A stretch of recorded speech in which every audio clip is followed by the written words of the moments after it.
Yesterday courier private limited domestic international cargo உங்கள் இல்லம் தேடி வந்து கொரியர் புக்கிங் டெலிவரி செய்து தரப்படும். சகோதரர் தொல் திருமாவர்களே,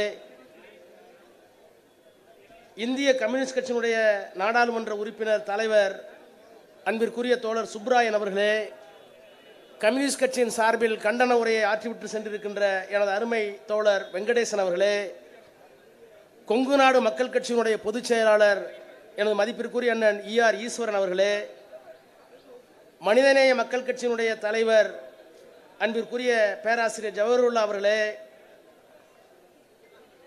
இந்திய யூனியன் முஸ்லீம் கட்சியின் சார்பில் கலந்து கொண்டிருந்து சிறப்பித்திருந்த அபூபக்கர் அவர்களே, தமிழர் வாழ்வுரை கட்சியினுடைய நிர்வாகி கண்ணன் அவர்களே, மக்கள் நீதி மையத்தினுடைய மாநில தலைவர் தங்கவேலு அவர்களே, மனிதநேய ஜனநாயக கட்சியினுடைய தலைவர் சகோதரர் தமுமீன் அன்சாரி அவர்களே, ஆதித்தமிழர் பேரவனுடைய நிறுவன தலைவர் அதியமான் அவர்களே, மேடையிலே வீற்றிருக்கின்ற நம்முடைய மதச்சார்பற்ற கூட்டணி கட்சியினுடைய ஏனைய தலைவர்களே, வருகை தந்திருக்கின்ற அனைத்து கட்சி நண்பர்களே, தோழர்களே, தொண்டர்களே, பெரியோர்களே, தாய்மார்களே, பத்திரிகை ஊடகவியல் நண்பர்களே, உங்கள் அனைவருக்கும் வணக்கம். நீண்ட நேரம் வெயிலை பொருட்படுத்தாது, கொடுமையான வெப்பத்தை பொருட்படுத்தாது இந்த கண்டன ஆர்ப்பாட்டத்திலே கலந்து கொண்டிருக்கின்ற உங்கள் அனைவரின் பொற்பாதங்களையும் தொட்டு வணங்கி முதலில் என்னுடைய நன்றியை நான் தெரிவித்துக் கொள்கின்றேன். கடந்த நாடாளுமன்ற தேர்தலுக்கு ஒன்றிய அரசினுடைய அமைச்சராக இருக்கின்ற நட்டா அவர்கள் மேட்டுப்பாளையம் நகரத்திற்கு வந்து பேசினார். இந்திய தேசியத்தில் இந்தியாவினுடைய பரப்பளவில் கொள்கை ரீதியாக, அரசியல் ரீதியாக தமிழ்நாடு தனித்தே கிடக்கிறது என்று குற்றஞ்சாட்டினார். அந்த குற்றச்சாட்டில் எவ்வளவு உண்மை இருக்கிறது, வலிவு இருக்கிறது என்பதையெல்லாம் தாண்டி இந்த நிகழ்ச்சிக்கு ஏற்பாடு செய்து இந்தியாவிலேயே முதல் குரலாக இந்த குரல் ஒலிக்க வேண்டும் என்பதற்காக வெளிநாட்டிலே இருந்தாலும் இந்தியாவினுடைய இறையாண்மையை காப்பாற்றுவதற்கு எப்போதும் உள்நாட்டில் இருந்து குரல் கொடுக்கின்ற நம்முடைய முதல்வர், திராவிட முன்னேற்ற கழகத்தினுடைய தலைவர், திராவிட மாடல் ஆட்சியினுடைய நாயகர் மாண்புமிகு முத்துவேல் கருணாநிதி ஸ்டாலின் என்கின்ற அந்த மாமனிதர் இன்றைக்கு அயல்நாட்டிலே இருந்து கொண்டு அயல்நாடும் உள்நாடும் சேர்ந்து நடத்துகின்ற இந்த தாக்குதலை எதிர்க்க வேண்டும் என்று, இந்த கண்டன ஆர்ப்பாட்டத்தை நடத்த வேண்டும் என்று அறிவுறுத்தி அவருடைய மேற்பார்வையில் இந்த கண்டன கூட்டம் நடைபெற்றுக் கொண்டிருக்கிறது. தமிழ்நாடு தனித்தே இருக்கிறது என்று நட்டா சொன்னார். நம்முடைய முதலமைச்சர் சொன்னார், நாங்கள் டெல்லி கண்ட்ரோலில் இல்லை, அவுட் ஆஃப் கண்ட்ரோல் என்று சொன்னார். ஒருவர் தனித்திருக்கிறீர்கள் என்று சொன்னார். யாரை பார்த்து சொன்னாரோ அவர் சொன்னார், we are out of Delhi control என்று சொன்னார். இந்த இரண்டையும் சேர்த்து இன்றைக்கு உலகளாவ அளவில் நடைபெறுகின்ற இந்த வன்முறையை, இந்த நாட்டுக்கு எதிரான போரை நடத்துகின்ற ஆற்றல் மிக்க ஒற்றை தலைவராக நம்முடைய தலைவர் தான் இன்றைக்கு இந்திய திருநாட்டில் இருக்கிறார் என்பதற்கு கட்டியங்கூறுகின்ற விதமாக இங்கே நடைபெற்றுக் கொண்டிருக்கிறது இந்த கண்டன ஆர்ப்பாட்டம். எல்லா தலைவர்களும் விவரமாக பேசிவிட்டார்கள். நான் அதற்குள்ளே மீண்டும் செல்ல விரும்பவில்லை. ஆனால் ஒரு தொடர், ஆங்கிலத்தில் சொல்வார்கள், a chain cannot be stronger than its weakest link. ஒரு எவ்வளவு பெரிய சங்கிலி தொடராக இருந்தாலும் அவருடைய ஒரு கண்ணி குறைவாக இருந்தால், பலம் கம்மியாக இருந்தால் அந்த முழு சங்கிலியும் பயனற்றதாக ஆகிவிடும்.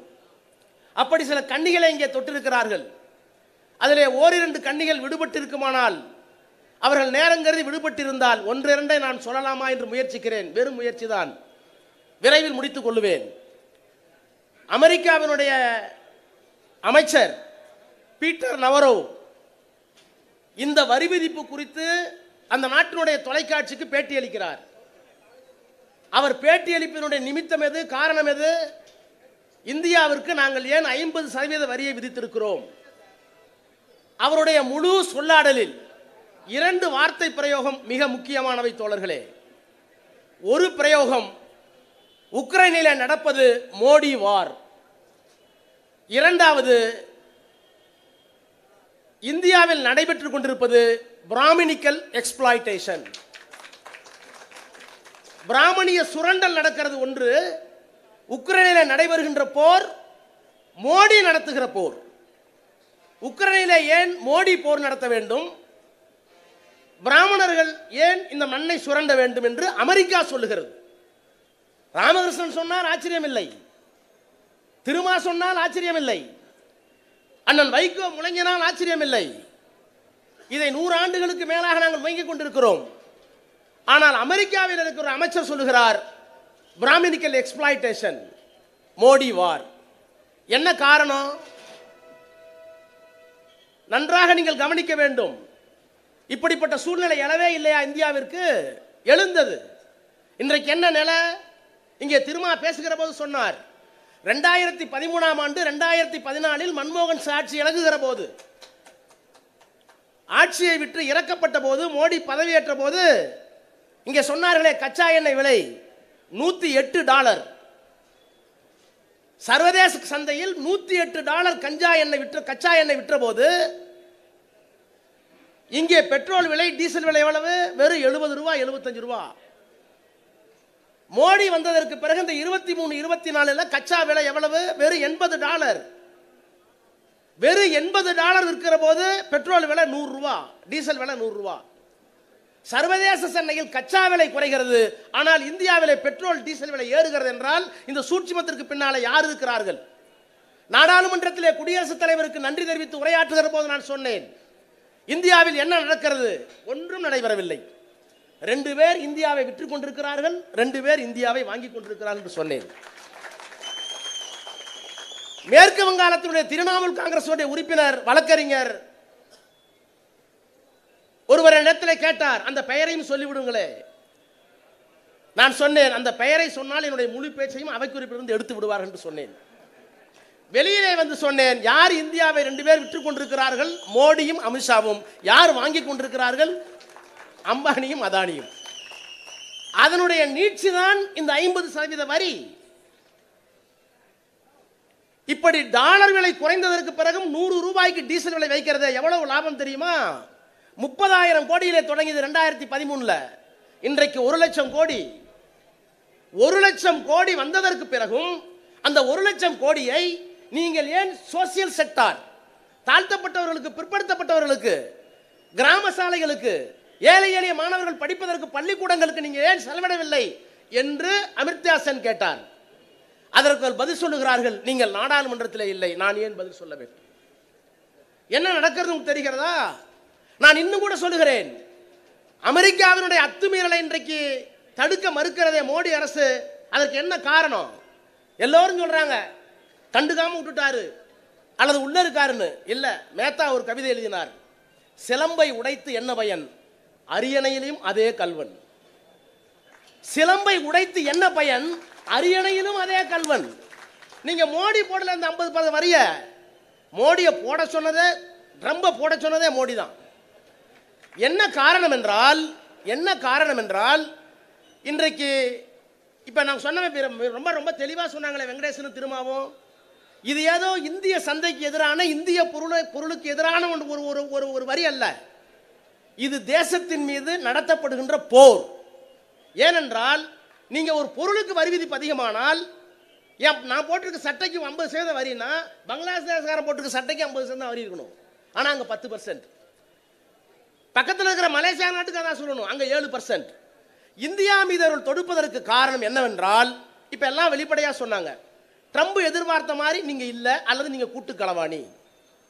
என்ன கூட்டு களவாணி? காஷ்மீரிலே போர் நடத்தினார்கள், ஆபரேஷன் சிந்தூர்.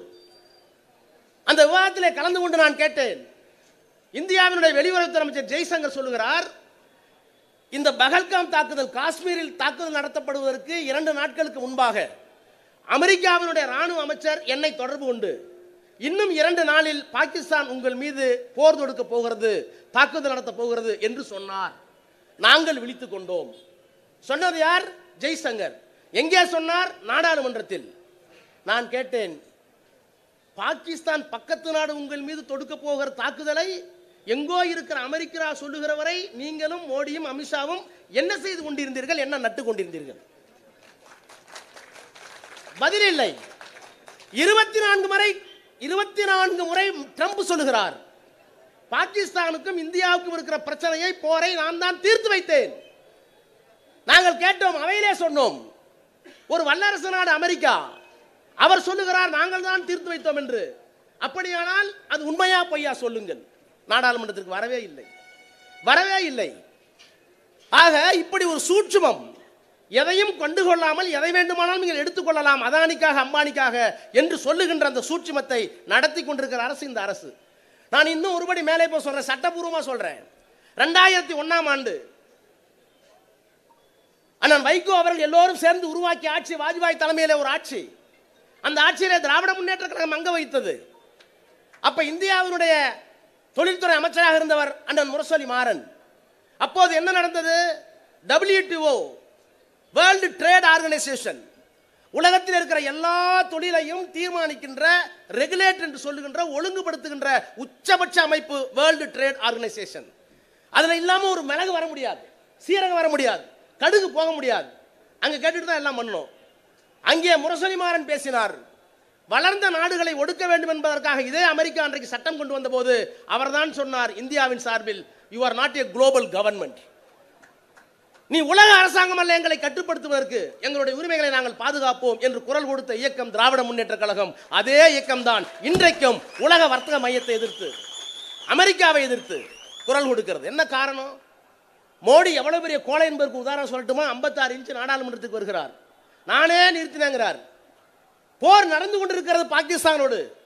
அதே காலகட்டத்தில், அந்த வாரத்தில் United security council, United nation security council, இந்தியாவினுடைய இந்த ஐநா சபையினுடைய பாதுகாப்பு கவுன்சில் இருக்குல்ல, அந்த கவுன்சிலுக்குள்ள ஒரு நாடு அவ்வளவு சாதாரணமா போக முடியாது.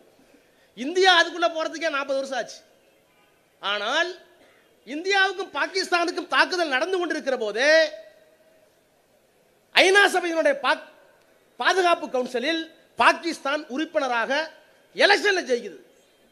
ஜெயிக்க வச்சது யார்? அமெரிக்கா. பாகிஸ்தானுக்கு உதவி செய்கிறார் ட்ரம்ப். ஐநா சபையின் உறுப்பினராக வருவதற்கு இந்த அமெரிக்கா தான் பாகிஸ்தானுக்கு உதவுகிறது. அதே ட்ரம்ப் தான் போரை நிறுத்தினாங்க. இவ்வளவு நண்பராகவும் எதிராகவும் ஒரே நேரத்தில் ஒரு மனிதனால் இருக்க முடியுமா? அதை ஏற்றுக்கொள்வதற்கு மோடி இன்னமும் இருக்கிறாரு. என்ன காரணம்? எல்லாம் போய்விட்டது. இவ்வளவு சூட்சமும் இருக்கிறதா உங்களுக்கு சொல்லுகிறேன். ஆனால் ஒன்றை சொல்லி முடிக்க வேண்டும். இப்படிப்பட்ட அசாதாரண சூழ்நிலை ஏற்கனவே வந்ததில்லையா? வந்திருக்கிறது. 1991 மன்மோகன் சிங் பிரதமராக இருந்த போது அன்றைக்கு அதிபராக இருந்த புஷ் 2 விதமான வரி விதிப்பு, sector based taxation, universal taxation or composite taxation. ஒரே மாதிரியான வரி விதிப்பு எல்லா பொருளுக்கும் ஒண்ணுதான். இன்னைக்கு பண்ணிருக்கிறது தான். நீங்க திருப்பூருக்கு மட்டும் பயப்படுறீங்க. திருப்பூர்ல முதல்ல புண்ணு லேசா தெரிஞ்சிருக்கு, அதனால பயப்படுறீங்க. உங்களுக்கு உள்ளே கொடுக்கப்பட்டிருக்கிற விஷமா மருந்தா ட்ரம்போ மோடியோ நமக்கு கொடுத்துருக்கிறத, இது திருப்பூர்ல ஒரு புண்ணு நகத்துக்கு கீழே தெரியுது, அவ்வளவுதான்.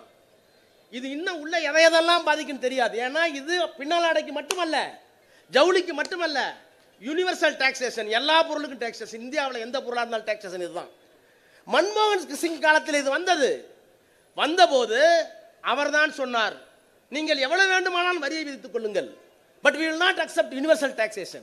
எல்லா பொருளுக்கும் ஒத்துக்க மாட்டோம். ஒவ்வொரு துறையாவா, டிஃபென்ஸ்ல நான் பொருள் வாங்குறேன், ராணுவத்துக்கு நான் தளவாட வேணும், அதுக்கு என்ன வரி? ஜவுளிக்கு என்ன வரி? பதப்படுத்தப்பட்ட உணவுக்கு என்ன வரி?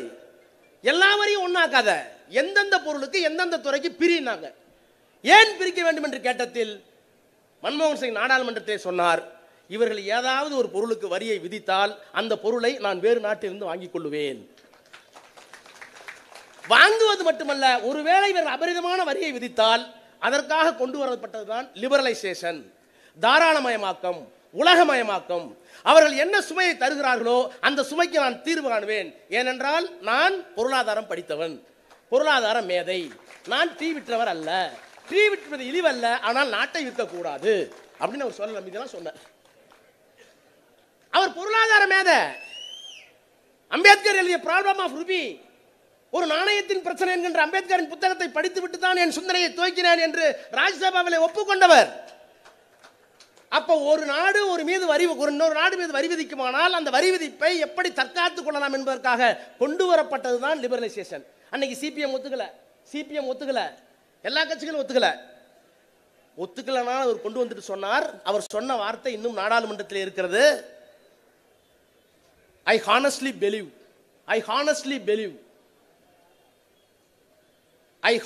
believe history will be kinder to me than the contemporary media and politicians.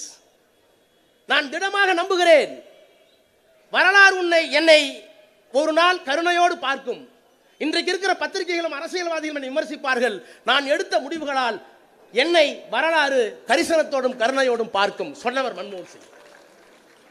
நான் மோடிக்கு இப்பவும் சொல்றேன், நாங்கள் ஏதோ எதிர்க்கட்சி உங்களை திட்டுங்கிறதுக்காலாம் போடல. நீ ரொம்ப உள்ளபடியா யோகியனா இருந்தா, உனக்கு உள்ளபடியே தேசபக்தி இருக்குமானால் இந்த பாரத மாதாக்கு ஜி கீழே வேணாம். மன்மோகன் சிங் என்ன சொன்னாரோ அவர் என்ன செய்தார்?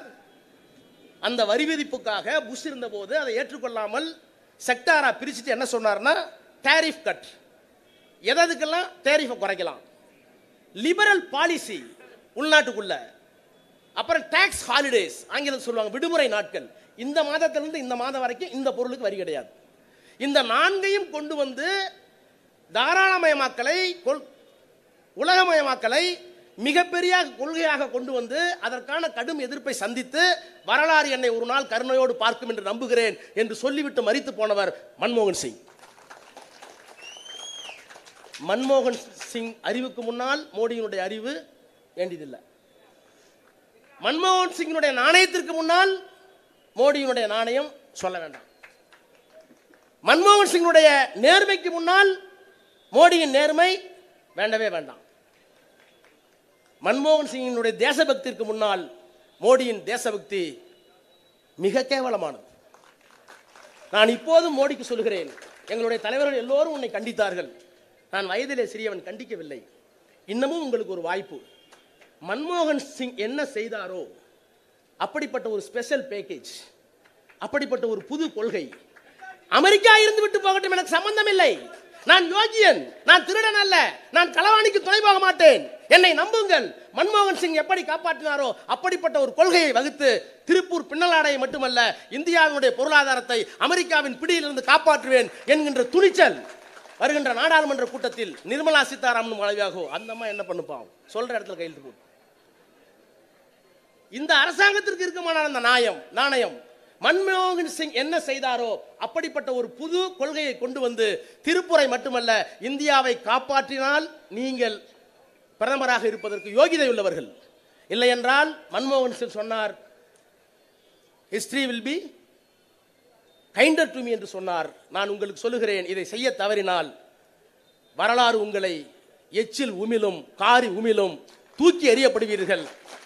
அதை செய்யக்கூடிய முதல் தகுதி படைத்த இயக்கமாக திராவிட முன்னேற்ற கழகமும் அதனுடைய தோழமை கட்சிகளும் அதை தலைமை தாங்குகின்ற வல்லமை மிக்க ஒரு தலைவனாக முத்துவேல் கருணாநிதி ஸ்டாலின் என்கின்ற அந்த மாமனிதரும் இருக்கிற வரை நிச்சயமாக உங்களை விடமாட்டோம், உங்களை திருத்திய தீர்வோம் என்கின்ற அந்த உறுதியை ஏற்போம் என்று சொல்லி விடைபெறுகிறேன். நன்றி, வணக்கம். Yesterday courier private limited, domestic international cargo உங்கள் இல்லம் தேடி வந்து கொரியர் புக்கிங் டெலிவரி செய்து தரப்படும். என்றும் உங்களுடன் மை இந்தியா. முக்கிய செய்திகளை உடனுக்குடன் தெரிந்து கொள்ள சப்ஸ்கிரைப் பண்ணுங்க, பெல் பட்டனை பிரஸ் பண்ணுங்க. என்றும் உங்களுடன் மை இந்தியா.